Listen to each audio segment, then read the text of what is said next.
Welcome to Brutally Honest, the unbiased, unbought, and unapologetic review show.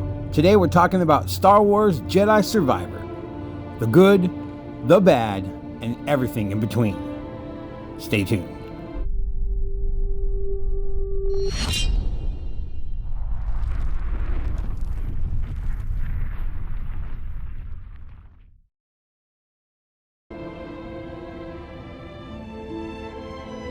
Jedi Survivor is an action-adventure game set in the Star Wars universe, and is the sequel to Jedi Fallen Order.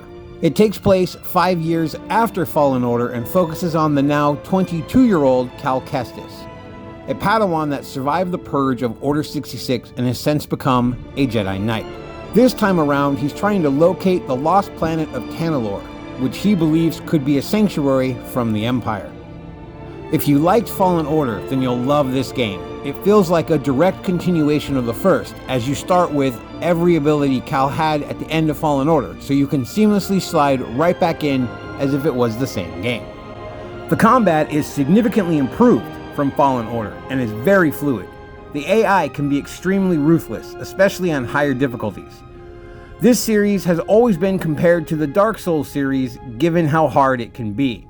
But don't worry if those games aren't your thing.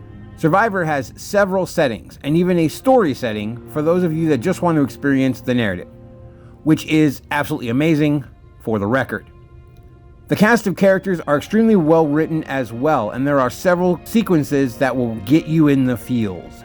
The game features a New Game Plus mode after you beat the story.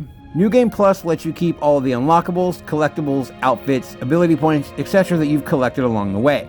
It also unlocks the red lightsaber color and the party saber color, which randomly changes your blade color automatically as you play through the game.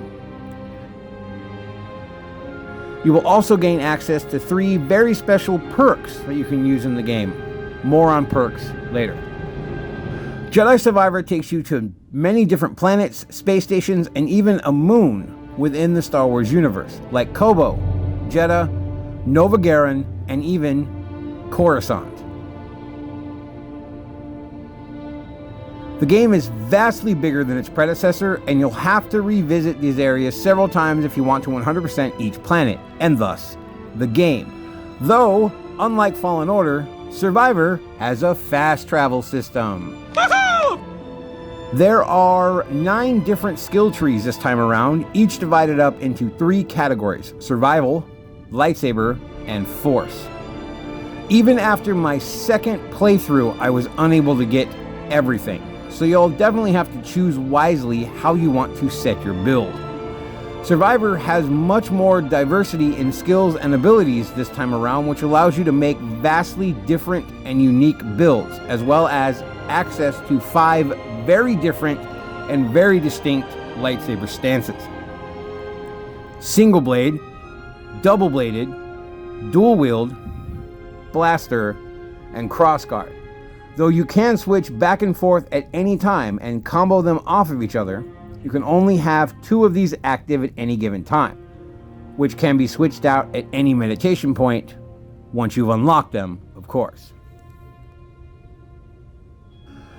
The force powers are greatly improved in Survivor as well. You still have push, pull, and slow like before, but now you also have lift, slam, confuse, and the Jedi mind trick.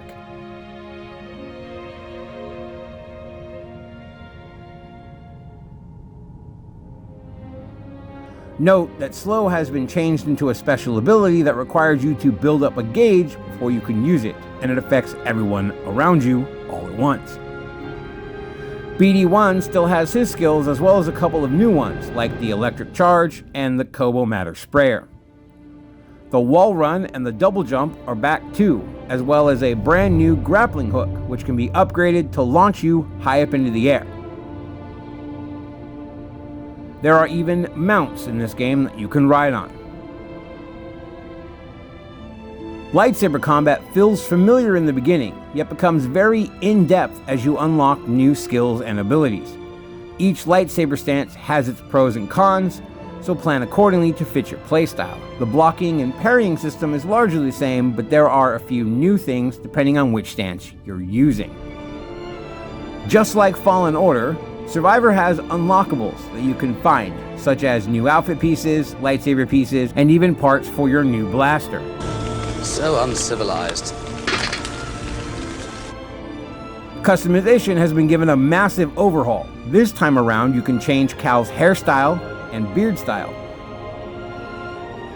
as well as his shirt, jacket, and pants, each with their own color palettes, so you can really change up your look.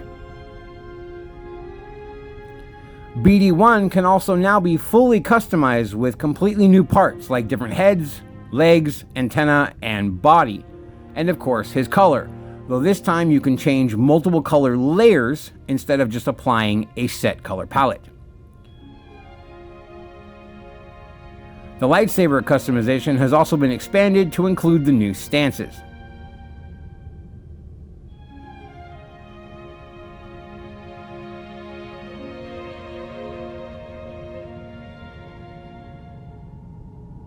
And of course, you can customize your blaster.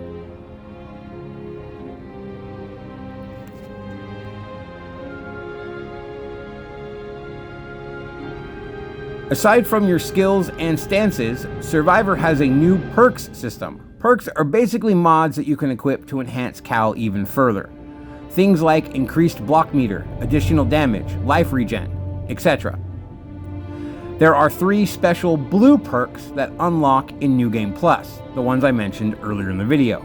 These are Trendsetter, which randomizes your clothes every time you die, Purity, which makes both you and your enemies deal more damage, and Warrior, which replaces standard enemies with new, more powerful versions. So if the game wasn't hard enough for you, feel free to make it even harder in New Game Plus. Note that you only have a set number of perk slots, and some perks take more than 1 slot, so keep that in mind. Though still not an open world game, it is vastly bigger than Fallen Order, and it offers tons of areas to explore and many things to see and discover. Plus, you still have your old friends the bounty hunters coming for your head, so that's fun. Survivor is a truly fantastic game, and is a massive upgrade over Fallen Order. Respawn did a phenomenal job on this game, and I give it a solid 9 out of 10. Definitely a must-play if you're a fan of action-adventure games, and especially if you're a Star Wars fan. It's literally the best Star Wars game to date, hands down. Stay tuned to my channel for more information regarding this franchise. They've already confirmed that a 3rd game is in the works, and I can't wait to see what happens next. And that's it for this video, guys. As always, thank you for watching, and I'll catch you next time. Later.